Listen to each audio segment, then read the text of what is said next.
The galaxy remembered humans only as myths. They were called the first sparks, the species that discovered faster than light travel and spread across the stars before any other race had left its homeworld. But that was 10,000 years ago. Every record said they had destroyed themselves in a great war. Their ruins stood silent on 100 worlds, overgrown and half-buried, visited only by scholars and historians. Commander Rax was one of those scholars. He was not like most of his kind. The Klari Dominion valued conquest, but Rax valued knowledge. His scales were a deep green, his eyes sharp and thoughtful. As his ship descended toward the planet called Earth's tomb, he felt a strange excitement. The planet was said to be the last place humans ever lived before they vanished. The research camp was already set up near a massive metal structure half buried in sand. The structure was older than anything Rax had ever seen. It was not broken or ruined. It was waiting. "Commander," said Scholar Veth, his second-in-command, as she handed him a data tablet. "Our scans show energy readings under the surface. Faint, but there. Whatever this is, it is not dead." Rax studied the readings. The power levels were small, like the heartbeat of something sleeping. He felt a chill travel down his tail. "We go inside," he said. The team entered through a giant door that had been sealed for millennia. They had to cut through layers of metal, each door heavier than the last, as though someone had wanted to keep the inside locked away forever. Inside, the air was stale but breathable. Strange lights glowed along the walls when they entered, as if the structure was aware of their presence. "This is no ruin," Veth whispered. They reached the central chamber, a massive hall with rows of tall pods, each one shaped like a capsule. There were hundreds, maybe thousands. "These are stasis pods," Rax said slowly. "But they are empty. Not all of them were." At the far end of the hall, one pod still held a figure inside. The glass was fogged, but Rax could see the shape of a human body. The discovery sent a shock through the entire team. "Commander, we must leave and report this," Veth urged. "If this human wakes," Rax interrupted her. "If there is still life here, we must understand why. The galaxy believes humans are gone. What if we are standing in the last secret they left behind?" The team began studying the consoles next to the pods. The language was ancient, but their translation programs could read it. The screens showed warnings: stasis mode engaged, do not interrupt, but the scientists were too curious. They accessed more systems, pulling data about the humans' final years. Records spoke of a war so massive it burned entire star systems. The humans had faced extinction, and instead of fighting to the last, they chose to sleep. "They put themselves in stasis," Veth said, astonished. "All of them. They hid from the galaxy until it was safe to return." Before they could read more, one of the consoles began to flash. A deep hum filled the hall. The stasis pod with the figure inside lit up. "Step back," Rax shouted, but it was too late. The pod opened with a hiss of air. The human inside took a deep, shuddering breath and opened their eyes. Rax froze. The human's gaze swept across the room, calm but sharp. They spoke a word none of the translators could understand. The lights in the entire structure turned bright, as though the whole complex had awakened. The ground shook. Somewhere deeper in the facility, machines began to move. "We must go," Veth shouted, panic in her voice. Rax nodded. The team ran back through the halls as the entire place came to life. Doors that had been silent for centuries now opened on their own. A low vibration filled the air, not just sound, but something deeper, something that made every Klari feel small. When they finally reached the surface, the sky was no longer quiet. Towering metal shapes were rising from the ground all across the horizon, structures buried for ages now waking like giants. The research team scrambled aboard their ship. As they took off, Rax looked down from orbit. He could see entire cities lighting up across the planet like stars being born. "This is no tomb," he whispered. "This is a cradle." They returned to the Dominion with their report, but the leaders did not believe them. They said Rax's team had misread the data, that no species could hide for 10,000 years and return. But Rax could not forget the humans' eyes as they opened. They had not looked afraid. They had looked disappointed, and as the days passed, strange signals began to travel across space. No one could decode them, but they carried one repeating message, a single line that every translator agreed on. Weeks passed, but Commander Rax could not sleep. The words "we are awake" echoed in his mind every night. The galaxy ignored his report, but the evidence kept growing. Trade fleets across the Outer Rim began to report strange encounters. Unknown ships, small, black, and incredibly fast, appeared without warning, scanned them, and vanished before anyone could respond. These ships never attacked, but they left behind a message, the same words Rax had heard. On the Dominion Council floor, many believed this was a trick. Perhaps pirates had discovered human ruins and were using them to spread fear. But some species started to panic. Old alliances broke apart as fear spread like fire. "Commander Rax," said the council speaker one morning, "you will lead a second mission. You will return to the planet and confirm who is sending these signals, and you will tell them to stop." Rax bowed but did not speak. He knew this was more than a simple investigation. The humans were awake and they were testing the galaxy. Return to Earth's tomb, Rax's ship. The silent dagger jumped back into orbit of Earth's tomb, but this time, what he saw left the entire crew in stunned silence. The planet below was no longer a quiet, forgotten world. Its surface now shone with sprawling cities of silver and black. Vast towers reached toward the clouds, glowing softly with energy. Orbiting above the planet were enormous stations, perfectly symmetrical and moving with precision. "This was built in weeks?"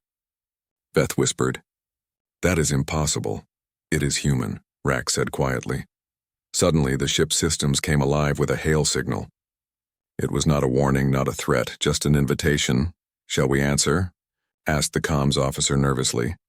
"Open channel," Rax ordered. The screen flickered to life. A human face appeared, calm and focused.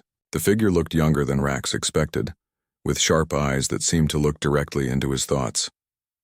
"You came back," the human said. Their voice was clear and spoke perfect Galactic common. "Good. We expected you." Rax stepped forward. "I am Commander Rax of the Clari Dominion." "You are human?" "Yes," the figure replied simply. "We are what you call human. We are awake now. What do you want?" Rax asked. The human's expression did not change. "We want balance.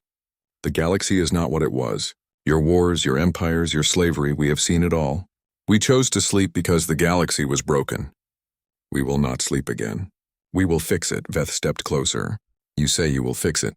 Do you mean to conquer us?" The humans shook their head. "Conquest is wasteful. We do not want your worlds. We want your chaos to end. We will give you one choice. Join us willingly and rebuild with us, or resist and be removed as a threat." The transmission ended before Rax could respond. The screen went black. Galactic fear. The report Rax sent back to the Dominion spread quickly, and soon every major empire in the galaxy knew what the humans had said. The reaction was immediate. Some species wanted to ally with the humans. They saw them as saviors who could end centuries of endless war and bring peace. Others called them tyrants and demanded their destruction before they could grow too strong. The Dominion chose the path of strength. Warships were mobilized. An armada was sent toward human space with orders to destroy anything that moved. Rax was torn. He had seen the humans' technology. He knew their cities had risen in weeks. Their ships could move faster than light without leaving a trace, and their defense systems could likely crush any fleet that approached. "Veth," he said quietly as they watched the fleet depart. "This will end badly," she nodded grimly. "We have awoken a storm." The first contact battle. 3 days later, news came that shook the galaxy. The Dominion fleet had reached human space, and every ship was gone. Not destroyed, not captured. Gone. The only thing that returned was a transmission, broadcast across all networks. The image of the same human appeared, calm as before. "Your fleets attacked us," they said. "We have disabled them. There were no deaths. Your ships are waiting for you in orbit of your capital world. We return them as a gift. Do not send them again." The message ended. For the first time in centuries, the mighty Dominion sat in silence. No one spoke of revenge. No one dared. Rax's choice that night. Rax was called to a private meeting with the council. "You have spoken with them," the speaker said. "You will meet them again. You will find out what they plan for the galaxy." Rax agreed, but he felt a strange calm. Deep inside, he was beginning to believe the humans might be right. Perhaps the galaxy needed someone strong enough to stop the endless wars. As the silent dagger jumped toward Earth's tomb for a third time, Rax thought of the humans' words, "Join us willingly." He wondered if the galaxy truly had a choice anymore. When they arrived, The humans welcomed them again, but this time they did not speak from a screen. A shuttle came from the planet, sleek and silent, and docked with Rax's ship. The human envoy stepped aboard. "Commander Rax," they said, "we are ready to speak. We are ready to tell you our plan." And as the door closed behind them, Rax felt the future of the galaxy shift. Whatever the humans were about to say would change everything. The human envoy stood tall in the center of the Silent Dagger's briefing room. Their presence was calm but heavy, as if they carried the weight of an entire species on their shoulders. Commander Rax watched in silence, his claws resting on the table, his tail motionless. "You asked what our plan is," the human said. "We will tell you now, but you may not like what you hear." "Speak," Rax said. The human took a slow breath. "The galaxy is broken. It is full of empires fighting endless wars, enslaving the weak and wasting entire worlds. We hid ourselves because we wanted to see if you could do better without us. You failed." Veth bristled, her scales rising. "You speak as if you are above us." The human's gaze turned toward her. "We do not claim to be above you.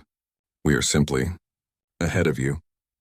We have made every mistake you are making now. We burned our skies, poisoned our oceans, and fought until we almost wiped ourselves out.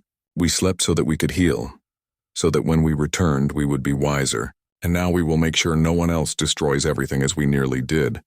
Rax narrowed his eyes. "You mean to rule the galaxy?" "Not rule," the human said, shaking their head. "Guide, protect, reshape, call it what you wish. But the age of chaos is over." The great gathering word of the humans' plan spread quickly. Within days, every major power in the galaxy sent representatives to Earth's tomb. For the first time in centuries, the most powerful rulers and leaders gathered in one place, not for war, but for answers. Rax stood among them, watching as human shuttles ferried delegates down to the surface. The planet had transformed into a shining hub of activity. Tall spires glowed softly, and strange machines floated overhead, silent but watchful. Inside the great meeting hall, the humans revealed their vision. "We offer you a choice," the lead envoy said. "Join the new accord. End slavery and unnecessary war. Share resources instead of burning them. We will give you technology to clean your worlds, heal your people, and defend yourselves against real threats. But you will follow the accord's rules. No species will conquer another again." Murmurs filled the room. Some leaders nodded, others growled in anger. "This is control," hissed the delegate of the Juhari Syndicate. "You wish to chain us under your law. Then you are free to refuse," the human replied. "But you will not be allowed to threaten the peace of the galaxy again. If you try, we will stop you." The hall went silent. Everyone understood what that meant. The spark of war, not all were willing to accept peace under human terms. 3 empires, small but proud, secretly united their fleets and struck without warning. A massive armada jumped into human space, hoping to catch them unprepared. Rax watched the battle reports with wide eyes. The humans did not meet them with fire. Instead, their ships simply appeared around the attackers, moving faster than sensors could track. In minutes, every enemy ship was disabled. Engines dead, weapons silent, shields drained. Then came the message: no deaths. No destruction. You may go home. The enemy fleets were towed back to their own borders, unharmed but humiliated. The galaxy trembled. "They could have wiped them out," Veth whispered. "They didn't need to," Rax said. "They just proved they can." Rax's decision, the Dominion Council gathered again. Many still wanted to fight, but fear now tempered their words. They turned to Rax. "You have spoken with them more than anyone," the speaker said. "Do we resist, or do we join?" Rax thought of everything he had seen. The planet waking, the humans' calm words, the battle they won without firing a shot. He remembered the disappointment in the first humans' eyes when they had awakened. "They are not conquerors," he said finally. "They are builders. If we fight them, we will lose. If we join them, we may save ourselves. I say we choose peace." It was not easy, but one by one the council members nodded. The Dominion would join the Accord, the new Accord months later. The first meeting of the Accord Council was held on Earth's tomb. Species from every corner of the galaxy sat together, not as rivals, but as partners. Humans did not take thrones or crowns. They did not declare themselves rulers. They simply sat at the center of the table, guiding the discussion, giving every species a voice but keeping the final vote for themselves. Rax stood outside the hall afterward, looking up at the sky. The once dead world now pulsed with life, its cities shining like stars. "We woke them," Beth said, stepping beside him. Yes, Rax replied, and perhaps that is what we needed. Someone to remind us what we could be. High above, human ships moved silently among the stars, guardians of a new age. The galaxy was no longer the same, and it would never be again. Epilogue. The message, a final transmission, went out. This time not in secret, not in warning. It was a message sent to every world, every station, every ship in the galaxy. It was the voice of the first human Rax had ever seen. We are awake, the voice said, and so are you. The Dark Age is over. The stars belong to all of us now. Build wisely. And for the first time in thousands of years, the galaxy felt something new. Hope.